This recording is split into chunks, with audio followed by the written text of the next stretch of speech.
Siempre recuerdo una clase de filosofía donde el profesor nos relató esta historia. En una caverna se encontraban un grupo de hombres, prisioneros de nacimiento, encadenados de forma tal que solo podían mirar hacia el fondo de la cueva. Una hoguera y figuras manipuladas por otros hombres proyectaban en esa pared todo tipo de sombras. Para los prisioneros, las sombras eran la única referencia del mundo exterior. Esas sombras eran su mundo, su realidad. Uno de los prisioneros era liberado y se le permitía ver la realidad entera fuera de la caverna. ¿Qué tanto tiempo le tomaría acostumbrarse al exterior después de toda una vida de encierro? Posiblemente su reacción sería un profundo temor a la realidad. Podría entender lo que era un árbol, el mar, el sol. Asumamos que este hombre puede ver la realidad tal cual es y entender el gran engaño que era la caverna. El profesor nos explicó brevemente las interpretaciones del mito en relación al conocimiento, la ilusión, la realidad, y cómo posiblemente estemos dentro de una gran caverna que a su vez está dentro de otra. Pero no cabe duda de la necesidad de ese hombre libre de regresar y compartirle al mundo lo que había visto.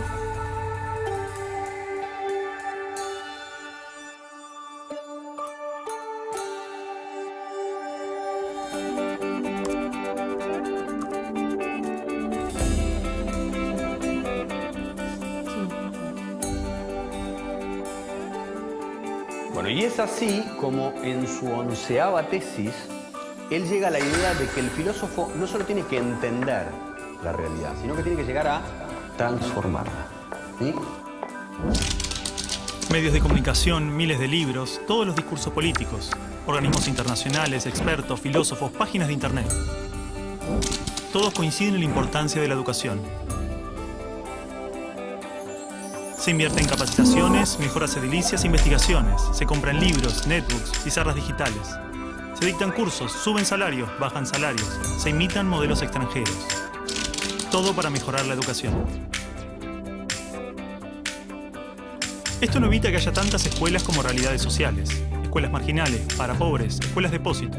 Escuelas para obreros, profesionales, escuelas de clase media. Escuelas públicas y privadas. Escuelas para ricos, escuelas de la élite. Gran parte pretende incluir y contener a la mayor cantidad de estudiantes. Muchas otras se concentran en formar trabajadores de diferentes jerarquías. Y solo unas pocas se dedican a los supuestos resultados de excelencia. Más allá de sus diferencias, todas trabajan y aspiran a un ideal de escuela común. ¿Hasta qué punto esta escuela ideal nos ayuda a desarrollarnos individual y colectivamente? ¿Realmente este paradigma educativo busca que las personas tengan una buena calidad de vida y trabajen para la mejora de su comunidad? ¿Hay otro tipo de escuela que lo logre? ¿Hay alguna educación pensada con estos ideales? Esto nos llevó a abrir las puertas de un mundo oculto para muchos de nosotros. Esta película es parte de un proceso que posiblemente no tenga fin, una pregunta que seguramente no tenga respuesta, una búsqueda sobre cuál es la naturaleza del aprendizaje y la educación, qué errores cometimos y principalmente qué ideas nos sirven para seguir buscando, seguir aprendiendo.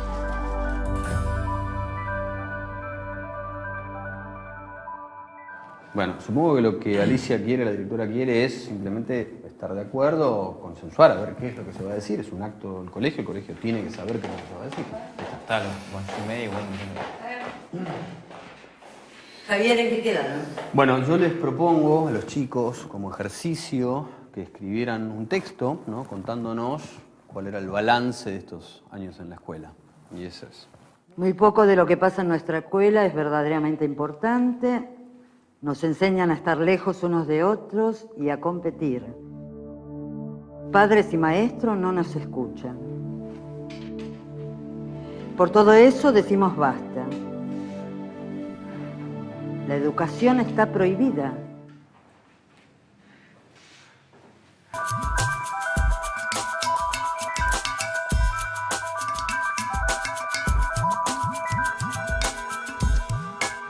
Y el estudiante no aprende después de 12 años a leer comprensivamente, no aprende las operaciones matemáticas, no aprende, en fin, aprende muy poquito.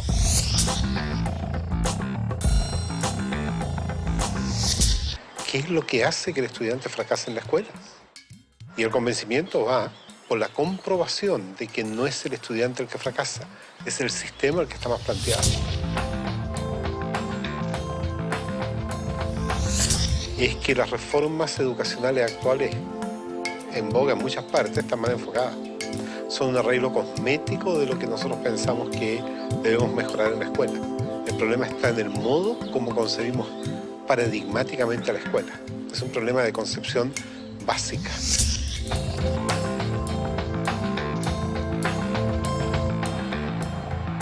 Las escuelas y los colegios de América Latina no son más que espacios de tedio y aburrimiento. Y yo siempre los invito a que pasemos por los colegios para que miremos una caricatura que hay que romper. Y es el maestro en un tablero dictando clases en pleno siglo XXI. Eso no tiene sentido. Es una materia estática, una materia que no tiene movimiento, una materia que dice solamente palabras. Yo soy el adulto, yo soy el que les va a dar a ustedes esta información. Esto lo tiene que saber así como está, porque es así. Ustedes son los niños a callar y obedecer. ¡Silencio! ¡Cállese! ¡Que usted nunca sabe nada! No buscan, por así decir, otro desarrollo que el desarrollo curricular. Están muy centrados en los propios contenidos. Quien no aprende a leer y escribir y calcular, entonces no está educado. No, porque solamente focaliza el trabajo en algunas capacidades, en algunas áreas.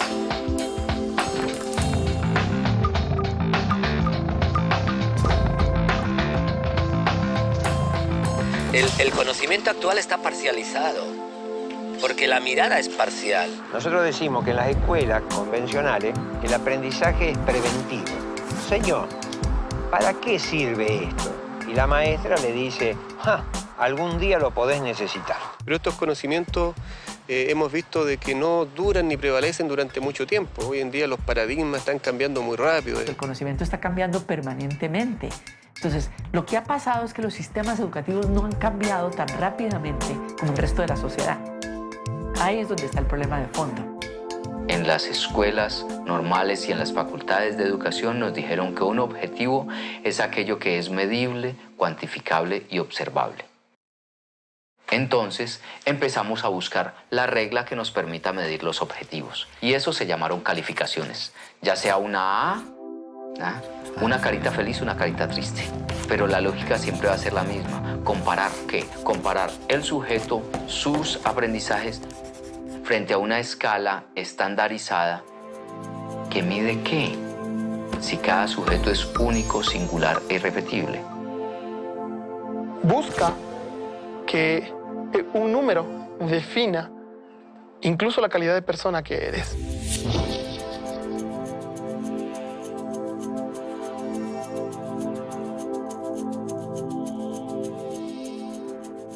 Entonces, por ejemplo, creo conflictos a nivel cognitivo. A ver quién es el primero que realiza, con lo cual unos son ganadores, los otros son perdedores. Cada vez que hay perdedores hay alguien que se siente feo.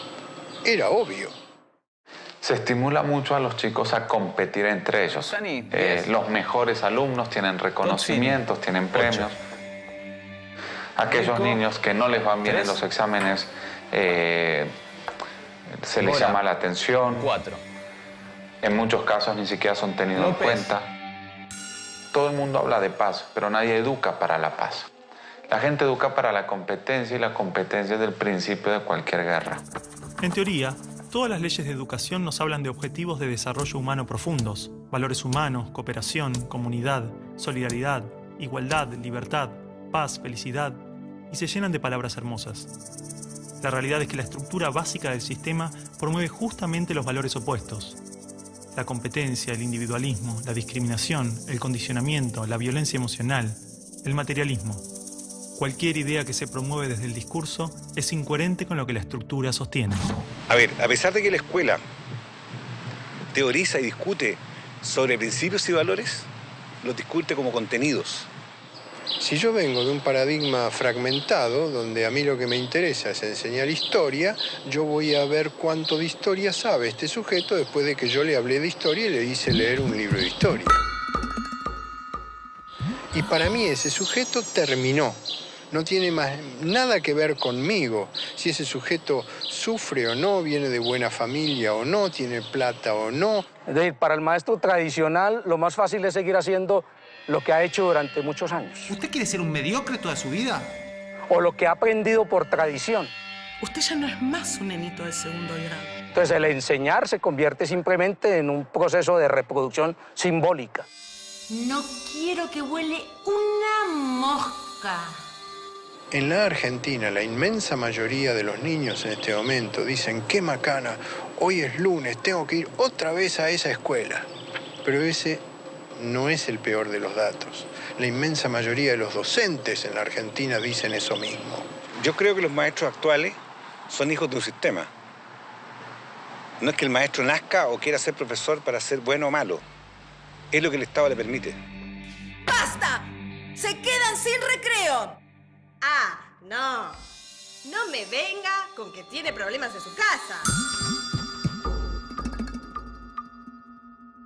¿Cómo hago para educar la emoción de estos niños si en mi terciario de formación docente no me hablaron nunca una palabra de las emociones?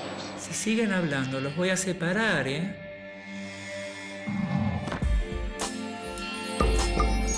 No quiero que vaya a la escuela a perder el tiempo. No quiero que vaya a pasar un mal momento. Es decir, en estos momentos un niño de 8 años pasa en la escuela más horas que un universitario en la universidad. No tiene sentido ninguno. No hay tantos conocimientos que aprender en la escuela. La escuela, entonces, no es ni siquiera el lugar de formación.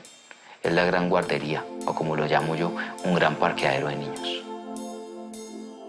Pienso que son cárceles, ¿no? O sea, pienso que es horror pensar que hay que encerrar a los niños, que hay que tener guardias ahí custodiándolos para que no se escapen. Y entonces cada vez se encierra más.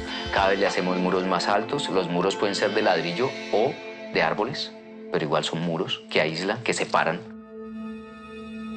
Quiero que la escuela sea para él un espacio de crecimiento personal y no un lugar en donde se lo adiestre para una futura escuela secundaria y luego para una universidad y luego para el trabajo.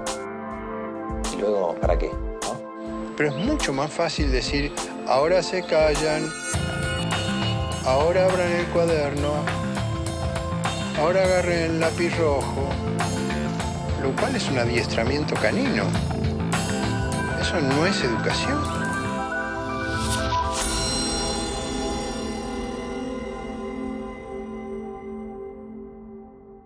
Sí, bueno, en realidad lo que los chicos me dicen es que este texto ellos pensaban leerlo en el acto. Es un boceto nada más. No es un boceto, ¿no? Así como está lo vamos a leer. No, Martín. Acá hay palabras muy ofensivas y no pueden estar atacándonos gratuitamente. Bueno, ¿y se sienten atacados por algo será o no? Bueno, para un poco. Alicia, nosotros lo único que hicimos fue cumplir una tarea que nos dio el profesor. Por eso, Alicia, digo que es un boceto. Los chicos van a suavizar este texto. No lo vamos a suavizar, no lo vamos a suavizar. Así como está lo vamos a leer. Martín. No lo vamos a suavizar. No. Martín, esto, así como está, es una falta de respeto. Perdón, me olvidaba que decir lo que uno piensa es faltar el respeto.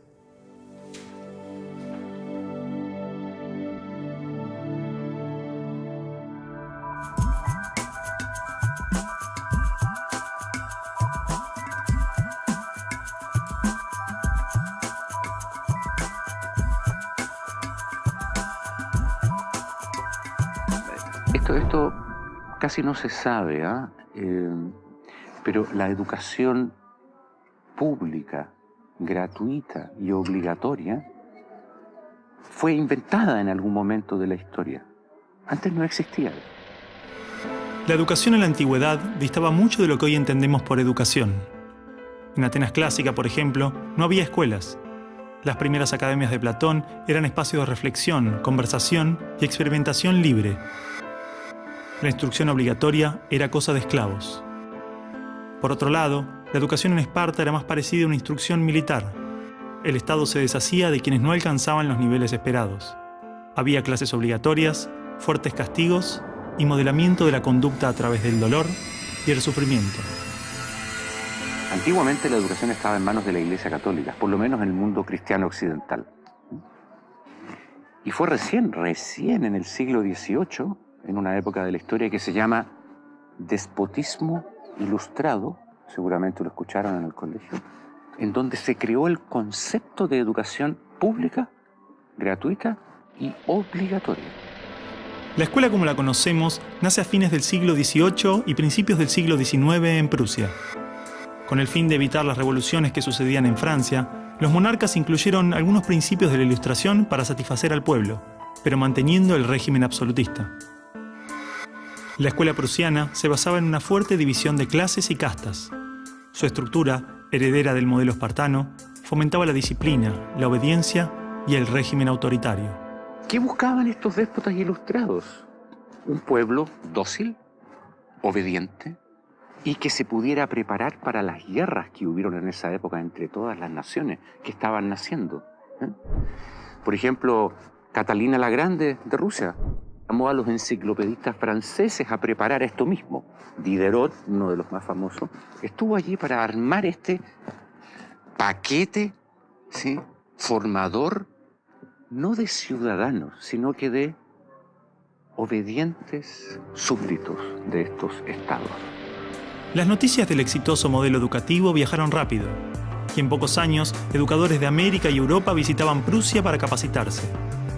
Con el paso del tiempo, el modelo se expandió a nivel internacional.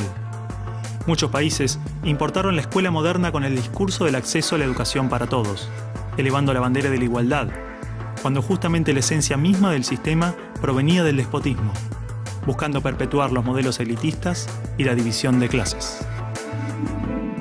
Ese es el origen de la educación pública. Fíjense ustedes que Napoleón, un poco posterior, y enemigo jurado de todos estos déspotas, hizo lo mismo. Él lo decía con todas sus letras. Yo quiero formar un cuerpo docente para poder dirigir el parecer de los franceses. ¿Se entiende? Él lo tiene claro. Y eso opera, se sepa o no se sepa, hasta el día de hoy. La escuela nace en un mundo positivista regido por una economía industrial. Por lo tanto, busca obtener los mayores resultados observables con el menor esfuerzo e inversión posible, aplicando fórmulas científicas y leyes generales. La escuela era la respuesta ideal a la necesidad de trabajadores, y los mismos empresarios industriales del siglo XIX fueron quienes financiaron la escolarización obligatoria a través de sus fundaciones. ¿Dónde coloco los hijos de estas personas para que puedan trabajar? ¿Cómo educamos en que aprendan a leer? ¿Cómo creamos obreros inteligentes? La educación sigue siendo lo mismo, una herramienta para formar trabajadores útil al sistema y una herramienta útil para que la cultura permanezca siempre igual y siempre se repita, lo cual es conservar la estructura actual de la sociedad. La escuela se complementó con investigaciones sobre el control de la conducta, propuestas de utopías sociales y hasta teorías de superioridad racial. No es de extrañar que los primeros estados con el sistema prusiano o similar fueran con el paso de las generaciones focos de xenofobia y nacionalismo extremo. El modelo de producción industrial en cadena de montaje era perfecto para la escuela. La educación de un niño era comparable a la manufactura de un producto. Por lo tanto, requería una serie de pasos determinados en un orden específico, separando a los niños por generaciones en grados escolares.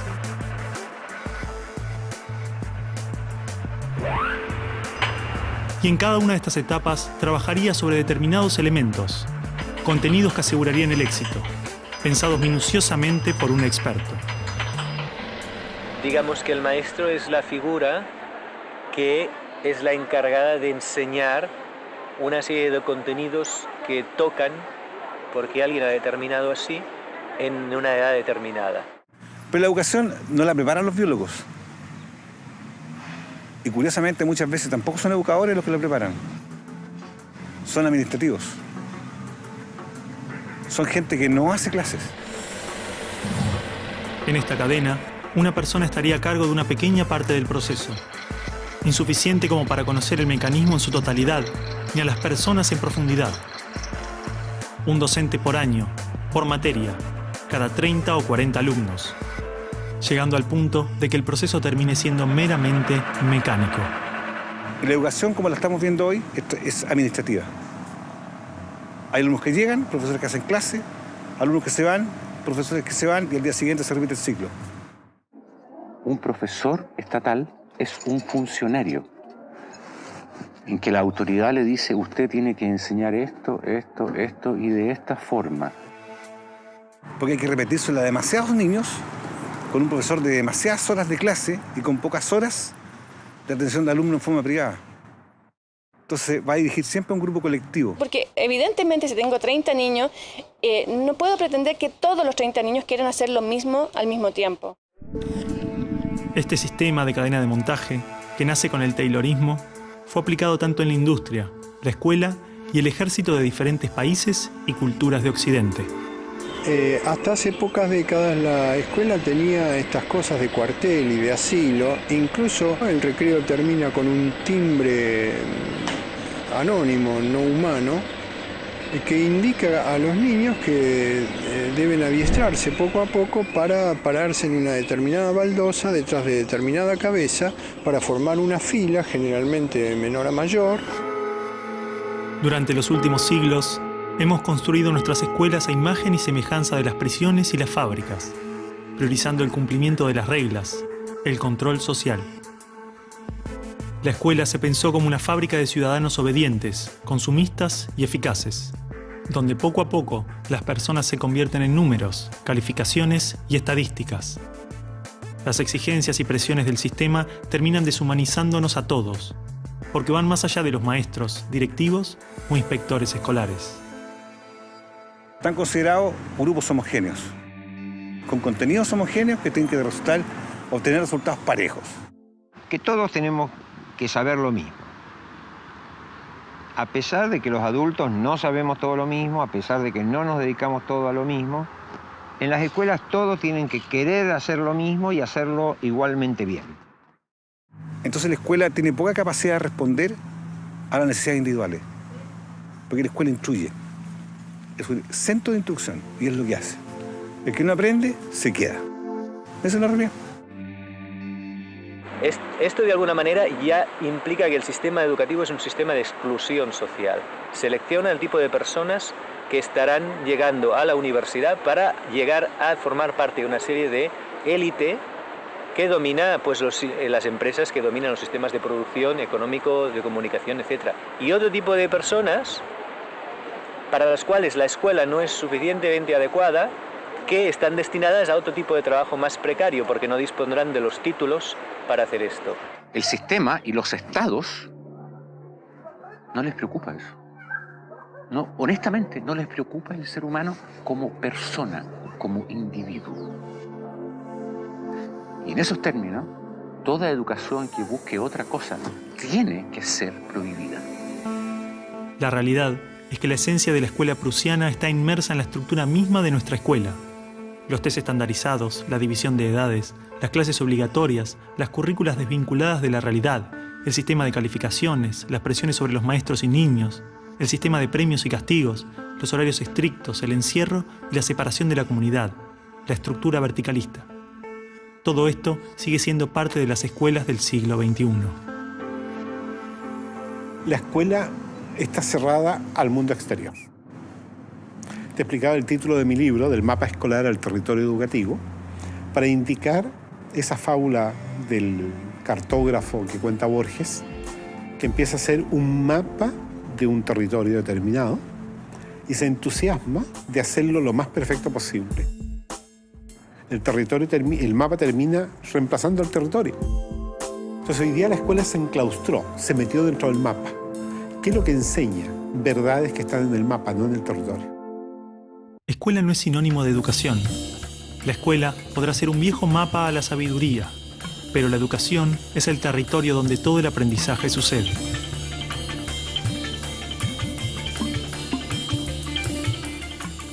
¿Qué es una buena educación?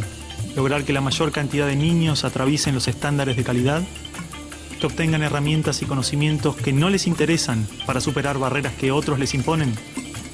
¿No era el objetivo de la educación lograr una buena calidad de vida? Olvidemos por un momento todo lo que sabemos sobre educación, toda nuestra forma de entender la escuela, todo lo que nos han dicho que debemos aprender en la vida y lo que debemos enseñarle a nuestros hijos. Empezar a ver cada cosa, a revisarla como si nunca la hubiéramos visto. O sea, cada acción, cada actitud, cada costumbre. Si no estuviéramos haciendo las cosas como las estamos haciendo porque siempre las hicimos así, ¿cómo las haríamos hoy? ¿No? Es como sacudirse la cabeza y decir, bueno, empezamos de nuevo.